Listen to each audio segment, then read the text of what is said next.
Parmi les documents retrouvés dans la demeure de Bob et Ann après sa disparition en 2010, une chemise cartonnée portait une simple étiquette manuscrite. Compte 1995. À l'intérieur, des colonnes de chiffres annotées à la main, des marges couvertes de notes au crayon rouge et une feuille séparée où quelqu'un avait cerclé 2 mots à plusieurs reprises. Situation critique. Cette chemise n'était jamais censée être retrouvée. Selon des sources proches de la succession, d'autres documents semblables avaient déjà disparu bien avant ce jour. Mais celui-là avait survécu, comme un fantôme qui refuse de se taire. Qui savait vraiment ce que ces chiffres signifiaient? Et pourquoi personne n'a jamais rien dit à l'homme qui croyait encore tenir les rênes de son empire? Bobbejaan Schoepen. Ce nom, pour des millions de Belges et de Néerlandais, évoque quelque chose de chaud, de lumineux, presque d'enfantin. Les cris joyeux des enfants dans les allées de son parc, la silhouette souriante de ce cow-boy bienveillant qui avait construit un rêve à la seule force de sa volonté. Depuis 1961, il avait bâti ce que personne d'autre n'osait imaginer dans la Belgique d'après-guerre, encore marquée par les privations. Il n'était pas seulement un entrepreneur. Il était un symbole vivant de ce qu'un homme seul, sans fortune héritée, sans réseau puissant, peut accomplir contre toute attente. Mais derrière cette façade lumineuse, derrière les sourires photographiés pour les magazines familiaux et les poignées de main données aux visiteurs sous les lampions colorés, une réalité bien plus sombre commençait à se dessiner dès le milieu des années 90. Les chiffres, selon certains témoignages qui circulaient en coulisses, ne mentaient pas.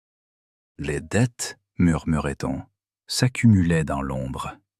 Et un petit groupe de personnes, des comptables aux costumes stricts, des avocats aux mallettes toujours soigneusement fermées, quelques collaborateurs de la première heure dont les noms ne figuraient dans aucun programme officiel, auraient connu, selon des témoignages tardifs, la vérité dans ses moindres détails. Une vérité que, pouvait-on murmurer, certains avaient délibérément choisi de garder pour eux. Car il faut comprendre ce que représentait ce parc pour la Belgique de cette époque.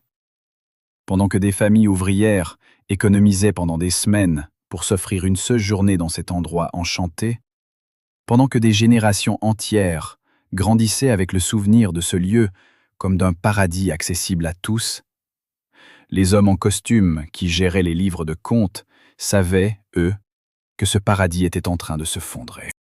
Dès 1995, soit près de 9 ans avant la vente officielle du parc à un groupe étranger en 2004, la situation aurait été jugée irrécupérable, selon certains initiés de l'époque, par ceux qui auraient eu accès aux vrais chiffres. 3 années entières, pendant lesquelles Bobbejaan continuait de serrer des mains, d'inaugurer de nouvelles attractions, de poser pour les photographes avec ce sourire reconnaissable entre tous. Et la question qui hante encore aujourd'hui certains anciens employés du parc est celle-ci. Bobbejaan savait-il vraiment ce qui se tramait dans son dos? Ou était-il le dernier à apprendre la vérité sur son propre empire? Il existait, dans l'enceinte de Bobbejaan Land, un endroit que les visiteurs n'ont jamais vu et que les employés évitaient instinctivement. Ce n'était pas une salle des machines, ni un entrepôt de costumes de spectacle. C'était un bureau situé dans l'aile administrative du parc, au fond d'un couloir sans fenêtre, dont la porte restait fermée à clé, même pendant les heures d'ouverture.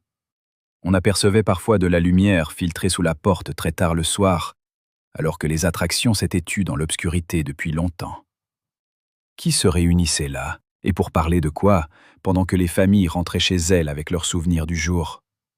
Car selon plusieurs témoignages recueillis des années après les faits, c'est dans ces espaces fermés, loin des allées illuminées et des rires d'enfants, que se jouait une partie bien différente de celle que Bobbejaan croyait diriger.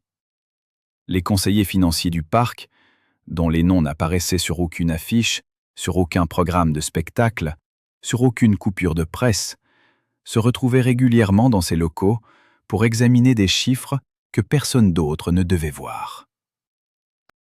Des bilans qui montraient une réalité éloignée de l'image triomphante du parc. Des projections qui, selon certains initiés, rendaient la conclusion presque inévitable, bien avant que quiconque n'ose la prononcer à voix haute. Il y avait parmi eux, selon des sources concordantes, un homme dont le rôle dépassait de loin celui de simple comptable.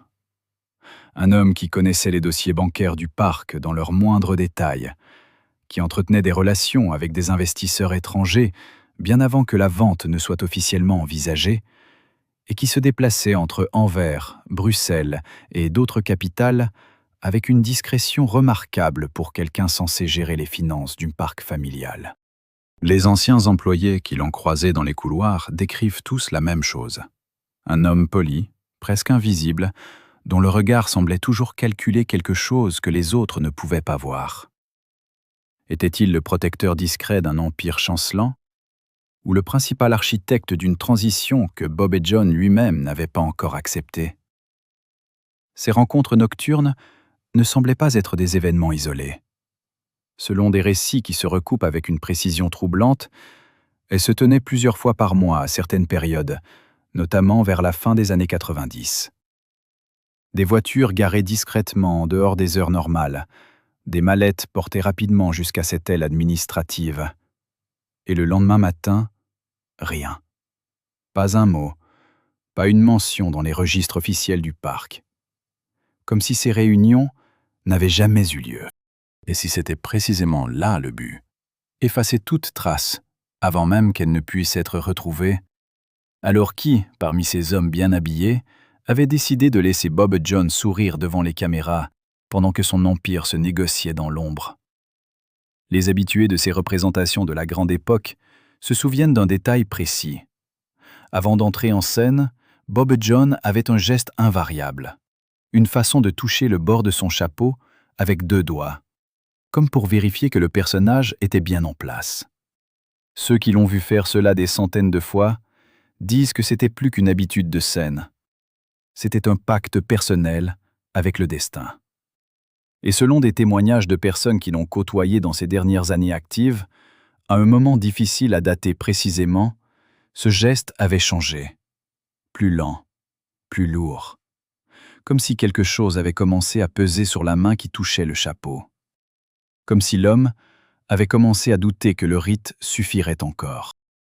Mais à quel moment précis un homme qui avait survécu à l'occupation, à la détention sans procès, aux scènes vides et aux années de doute, avait-il commencé à sentir que cette fois, les signes ne répondaient plus? Car Bob et John était, de l'avis de plusieurs proches, un homme profondément gouverné par les rituels. Chaque représentation avait ses préparations immuables, ses gestes précis qui ne devaient jamais varier.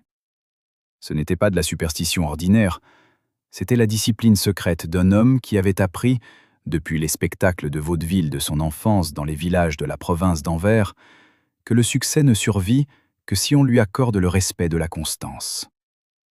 Pendant des décennies, ce pacte tacite avec le destin avait tenu. Puis en 1986, quelque chose s'était brisé. Pas dans le parc, pas dans les contes, mais dans son propre corps. L'opération du cœur de cette année-là avait laissé des traces que le grand public ne pouvait pas voir. Il avait perdu ce don extraordinaire qui avait constitué une partie centrale de son identité depuis les origines de sa carrière. Ce sifflement virtuose que personne d'autre ne savait reproduire, qui avait traversé les décennies comme une signature sonore unique.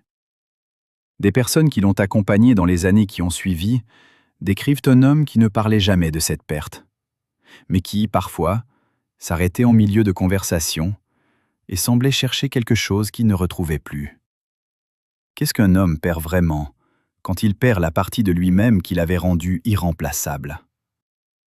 Et puis, en 1999, le diagnostic était tombé. Une atteinte grave à sa santé qui exigeait une attention immédiate et remettait tout en question. Selon la biographie officielle, c'est précisément à ce moment que la vente du parc avait cessé d'être une hypothèse abstraite pour devenir une nécessité presque inévitable. Mais ce que les documents officiels ne peuvent pas raconter, c'est la transformation intérieure d'un homme qui, pour la première fois depuis des décennies, devait regarder son propre avenir sans la certitude que la volonté seule suffirait. Bob et John avaient traversé toute une vie de combat avec cette conviction tranquille que le fort finit toujours par avoir raison de l'adversité. Et voilà que cette conviction elle-même chancelait. Pour un homme dont toute l'identité publique reposait sur l'image du bâtisseur invincible, était-ce la première fois qu'il se sentait véritablement seul face à ce qu'il ne pouvait pas contrôler? Il y a une image que certains anciens du parc ne peuvent pas oublier, même des années après les faits. L'image de Bobbejaan, marchant dans les allées de Bobbejaanland, non plus comme le fondateur, mais comme un visiteur dans son propre royaume. Car selon des témoignages de personnes qui ont travaillé dans le parc après la cession, il arrivait parfois à Bobbejaan de se promener sur le domaine où lui et José avaient choisi de continuer à vivre. Certains employés du nouveau gestionnaire, qui ne le connaissaient que de réputation, ne savaient pas toujours qui était cet homme âgé qui regardait les attractions d'un œil silencieux. Que ressent-on quand on contemple quelque chose que l'on a créé et qui ne vous appartient plus? Car le contrat qui avait scellé la vente au groupe espagnol n'était pas qu'une transaction commerciale.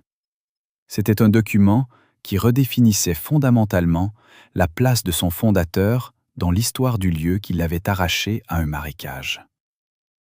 Bobbejaan pouvait rester sur le domaine, mais les attractions, le nom, les décisions sur l'avenir du parc, tout cela appartenait désormais à d'autres. Les choix sur ce qu'il fallait conserver ou supprimer, sur la manière de raconter l'histoire du fondateur ou de le facer progressivement, tout cela se prenait maintenant dans des bureaux lointains, par des gens dont personne n'avait jamais entendu le nom à Lichtart. Bobbejaan, qui avait travaillé 16 heures par jour pendant des décennies pour que les rires des enfants ne s'arrêtent jamais, n'avait plus son mot à dire. Interrogé à la télévision après la vente, quelqu'un lui avait demandé ce qu'il ressentait en voyant le parc continuer sans lui. Il avait répondu avec une simplicité désarmante. Il pouvait manger 2 fois par jour, et cela lui suffisait. Une phrase qui en disait plus que n'importe quel discours solennel. Car selon des estimations évoquées à l'époque dans la presse belge, la valeur du parc au moment des premières négociations tournait autour de 70 millions d'euros. Et un homme capable de bâtir quelque chose d'une telle valeur, en partant d'une marécage et d'une guitare, mesurait désormais sa liberté retrouvée à la possibilité de manger 2 fois par jour. Qu'est-ce que cela dit de ce qu'il avait vraiment perdu et de ce que personne, dans les couloirs administratifs et les salles de réunion, ne lui avait peut-être jamais clairement expliqué avant qu'il ne pose son stylo sur les documents?